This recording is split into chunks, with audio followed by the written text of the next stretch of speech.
Welcome, everybody. This is one of our speaker series for E&I that we love to have, I think almost monthly now.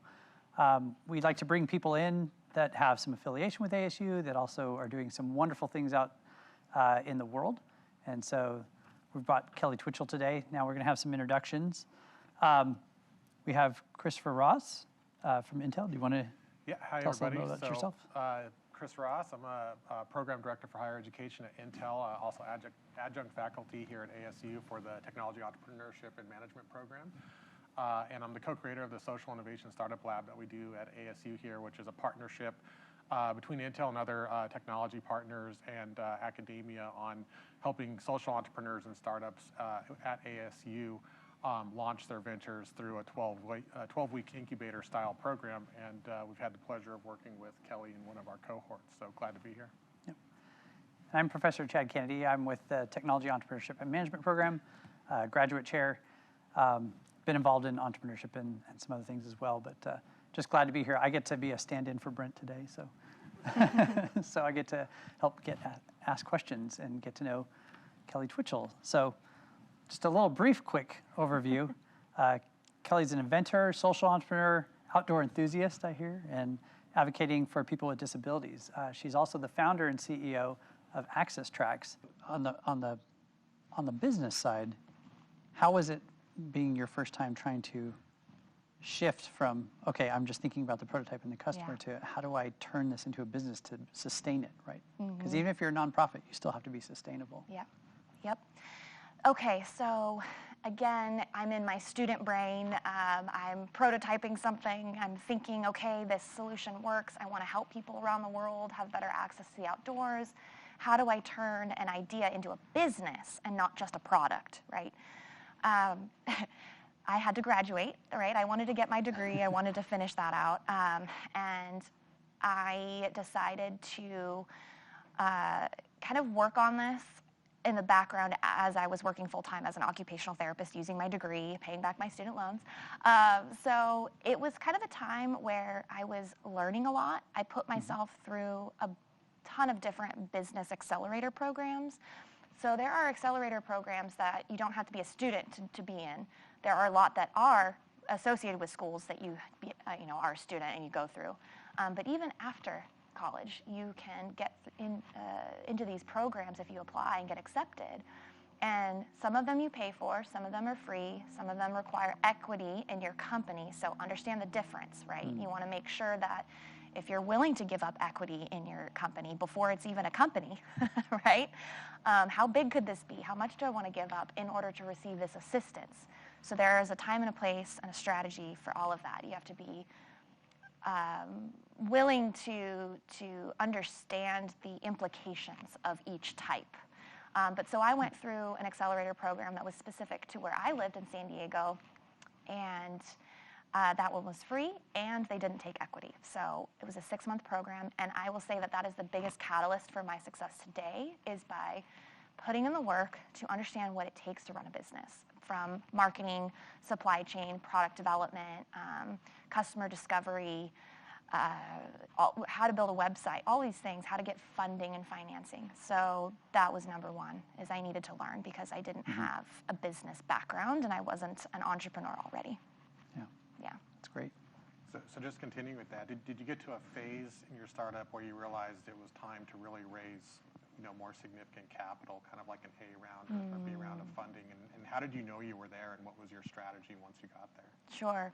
So my funding journey with Access Tracks, we started initially, before it was even a business, as getting the Global Business Plan Competition grant funding to pay for the initial prototyping. Then from there, we burned through our savings very quickly on, okay, we have to develop a website, we have to create a little bit of a marketing plan, we have to go volunteer and get feedback and keep testing and iterating. We run out of cash very quickly.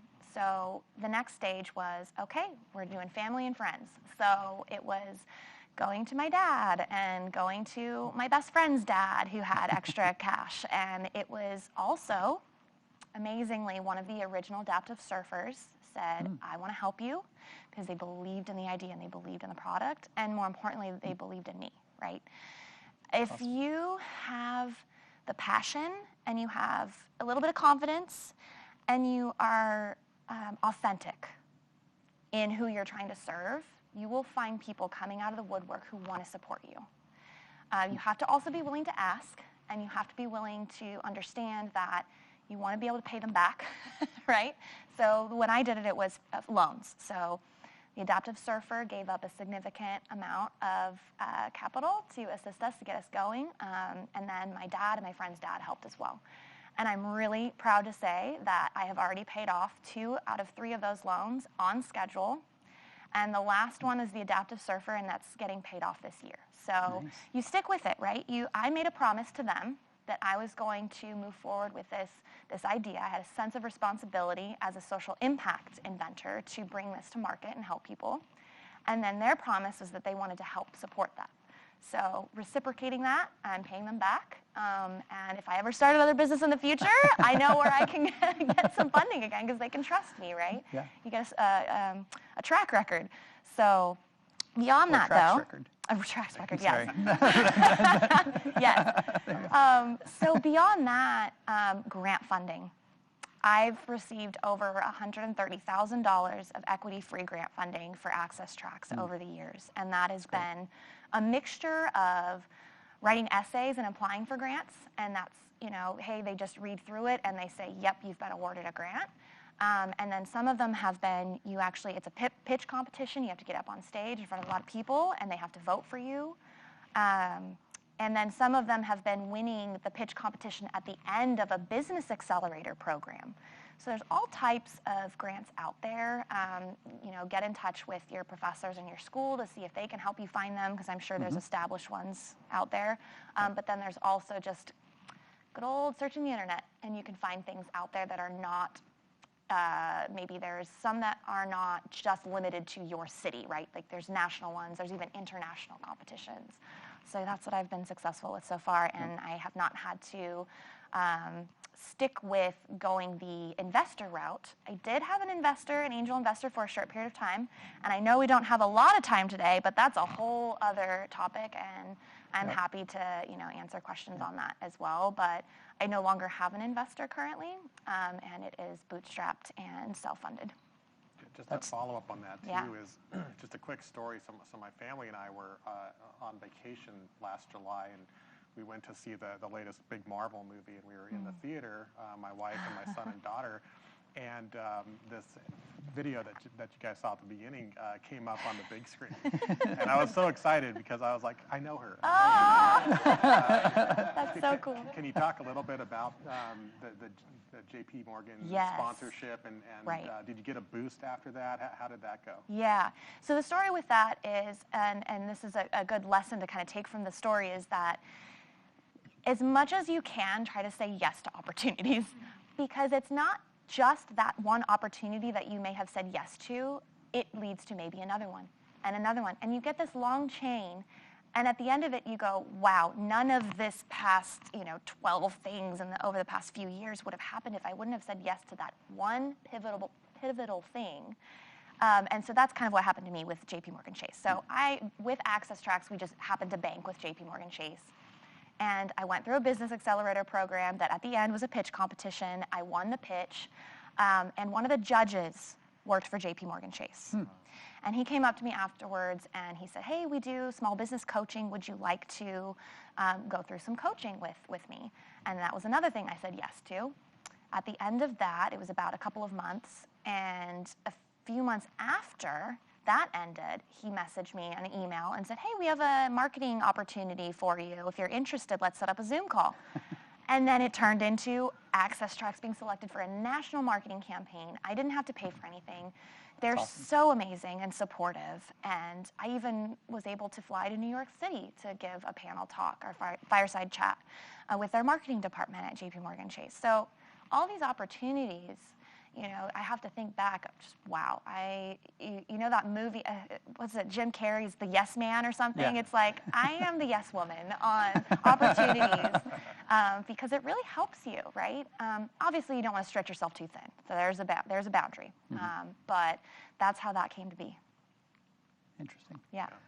Well, it's interesting because like right now, when you were talking about the different types of accelerators and contests that you can do, we actually have the ASU IO Open happening later today. Yeah. So we do the same things here as well. So we can talk about that later. Absolutely. But so some of the things that maybe people really want to know is like, what is it like to be Kelly Twichel, CEO for a day? What is it like? Walk us through that. Yeah. I have to say, maybe some of you in the audience can relate if you're trying to start your own thing, but you kind of feel sometimes a sense of imposter syndrome of, wow, I'm a CEO, or wow, I'm a founder or entrepreneur. Am I really? Am I doing this right? And it isn't so much you're doing it right or wrong. It's the fact that you are trying and you are just doing it, period. That's the cool thing. And so, rise up to that and say, yes, I am the CEO. I am the founder. And so once I kind of got over that, the imposter syndrome, so the day in the life, I typically work from home, keeping our overhead costs low so I don't pay for an office building or anything like that yet. I have, thankfully, a couple of part-time employees that help, so I've been able to create jobs, which is really exciting. Big milestone when you are able to hire somebody and actually pay them. My husband was my first employee, and for many years he was... Yes, that's how it goes. Yeah, for many years he was being voluntold to help me. So it was a big step to be able to pay him. Might need to interview him up here too. Bless his heart. So yeah, it's been really cool. So a day in the life is, you're answering a lot of emails, you're doing a lot of lead generation and outreach, you're taking care of your existing customers, you're figuring out logistics for supply chain. Do I have enough of this based on my projections over the next 3-4 months? Do I have enough material? Do I need to reorder now? As you all have heard by now, 2021, the supply chain just everywhere. And I manufacture in San Diego. So that part was great because I didn't have to wait for supply at the ports or product at the ports. But my product itself is made out of a material that I source in Florida, and the pricing just skyrocketed. And not only that, but the lead time went from 5 weeks to 5 months in what felt like a matter of moments. And I had no time to prepare, never dealt with that before. So I was sold out of product for 5 months of the year in 2021. And how do you deal with that as a first-time entrepreneur dealing with supply chain? And it's scary, right? Am I going to lose all these potential customers because they can't get their product when they need it right now? But the interesting twist is that I thought, okay, well, I have to still take orders, right? Because I can put this against how much to order, how much material to order. And so I took pre-orders and very little money down so that they had some skin in the game of like, yes, I want to buy this. But it wasn't too much to put them out for 5 months, And I only had, out of those 5 months, I only had 2 customers cancel their order because of how long it took, only 2. Wow. So it worked, and you kind of navigate that. But these are these daily stressors that can happen as a CEO or an entrepreneur that you have to learn how to roll with the punches, and you have to see that it's a journey, and it's going to go up and down and up and down. But the cool thing is every time you get a down, you learn from it. And as long as you're learning from it and you can figure out, okay, how do I avoid maybe this particular problem in the future, you'll continue to do better and better. And then you surround yourself with people that are smarter than you who have either been through it before or, they can help you along. You're not going through it alone. So I guess a little bit of advice on that is if you're going to be an entrepreneur, it will feel lonely. But as long as you can maybe join, there are networks that you can join where you can collaborate and bounce ideas off of each other and help each other, support each other, whether that's like a chamber of commerce or at your school, maybe clubs, things like that, taking classes together that are all related to business. And then those business accelerator programs are really great because you kind of go through a cohort usually. So, yeah. Great. So imagine, when you hit these challenges along the way, right, it takes you back to that, why you started this in the first place. And one of the things we talk about often is social entrepreneurs is, purpose-driven organizations versus profit-driven, and can they coexist? And just curious, what are your thoughts on that? I think there's always this question of, can you do good and also make money, right, as a business? And is that something that we can be successful at? Absolutely. So taking a step back from my company, if you kind of zoom out into just U.S.-based businesses, Patagonia, right? Their whole mission is to protect outdoors and to help people be in the outdoor space and respect it, right? They make so much money, are you kidding me? So it absolutely can coexist. And actually, I went through a little program where it talked about this concept of social-driven, social impact businesses, on average, actually can fare better than just only profit-driven businesses that don't have a social impact component. So in every business there is, you can have a component of social impact, whether that's a give back, a percentage, like the 1% for the planet, things like that.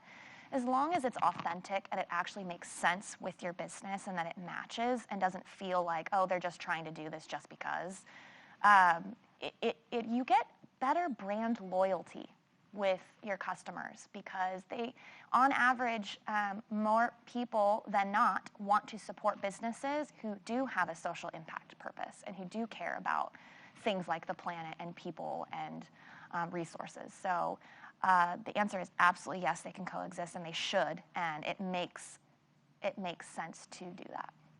Great. Yeah. So what's next for Axis Tracks? What's the future that you see? Yeah. So our North Star goal ever since starting the company is that we want to partner with the Paralympics in 2028 because they will be in Los Angeles. So cool. That's the big thing is we want to be able to make those outdoor spaces that are part of the Olympics and Paralympics accessible for all, whether it's the athletes, the attendees. The product not only helps people who use wheelchairs, but parents with baby strollers, people moving heavy equipment. And one of the other things that it can help is the movie industry, the film industry, because they have to move a lot of heavy equipment. Yeah. So it's, our North Star goal, LA 28, and then, a little bit more near to that, we're growing, we're scaling, and we're looking to have more international partnerships. So right now, the biggest market because of the ADA law is in the United States. However, we're exporting a lot to Canada and other countries because, unfortunately, but also fortunately, not a lot of businesses or people want to be in the same exact niche space as me, right? So there's only 2 major competitors in the whole world that do what I do, is outdoor accessibility mats. And because there's not very many solutions out there, people don't have much to choose from. And they find my product, and it doesn't matter if they're in Costa Rica, in Japan, in South Africa, they want my product. So I have to figure out a way to get it to them. I don't say no without really thinking hard, how can I make this work? So we have product in 18 different countries so far because of customers who just need this solution in their daily lives. So a big step is, as I grow, is to really learn about how to be more international with my business and have international distribution partnerships. It's a great problem to have. Yeah. Just by the way, that's the problems you want to have. Yeah. That takes me back. I did want to ask you another question that you probably get about the product, because you talked about mats and only 2 competitors. And, you probably get asked sometimes, why not make a better wheelchair wheel, for example? So kind of going back to that, what was the thinking, and why did you decide that this was really the right approach to solving this problem? Right. Okay. So a couple of reasons. One is when you have a wheelchair modification, it only helps one individual at a time, right? It's a 1-to-1. But if you have a mat, it helps more than one individual at a time. So the economics of it is that you are able to provide a bigger impact with a smaller amount of effort and product. And then the second concept is the universal design.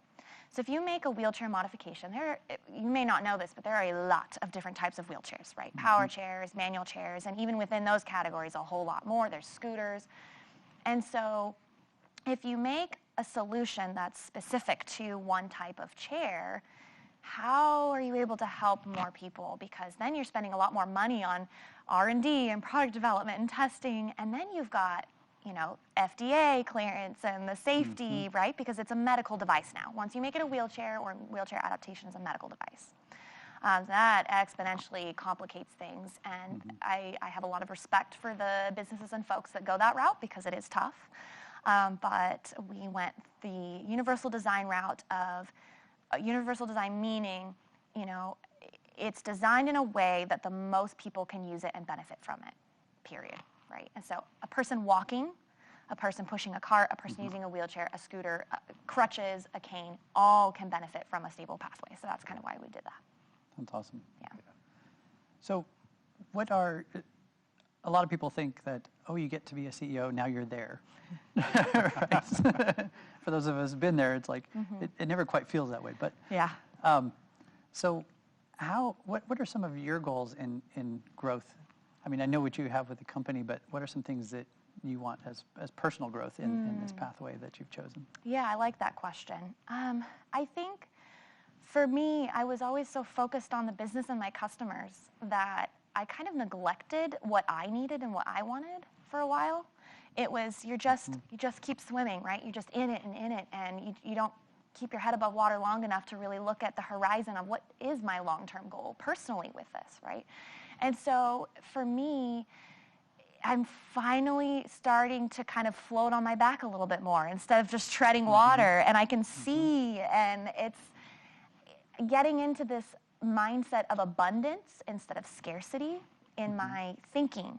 And so now my goals are, I want to have a business that I can go and take a 2-week vacation if I need to. And I can have some breathing room, and I can have employees that can help me more and can run things without me for a little while. So that's the goal to work up to, is to have a more self-sustaining business, because I'm the CEO, but I'm also the director of supply chain, marketing, sales, shipping, all the hats. Yes. And sometimes you just want to wear a sun hat and go on vacation, right? Like all the hats, maybe the party hat, who knows? So it's been really exciting to kind of move out of the really, really tough startup phase and into kind of this second phase of, okay, I can look more at the bigger picture now. I have cash flow, and what are some more goals that relate to me personally and not just what the business needs at every moment of the day. Yeah, that's great. So as you look back on that, you probably get asked a lot, what advice you have for young entrepreneurs and new entrepreneurs. I'd like to flip the question and hear about maybe some of the worst advice you've received along the way. And take a sip of water for this one. But something you might look back at and think, absolutely don't do that. Oh gosh,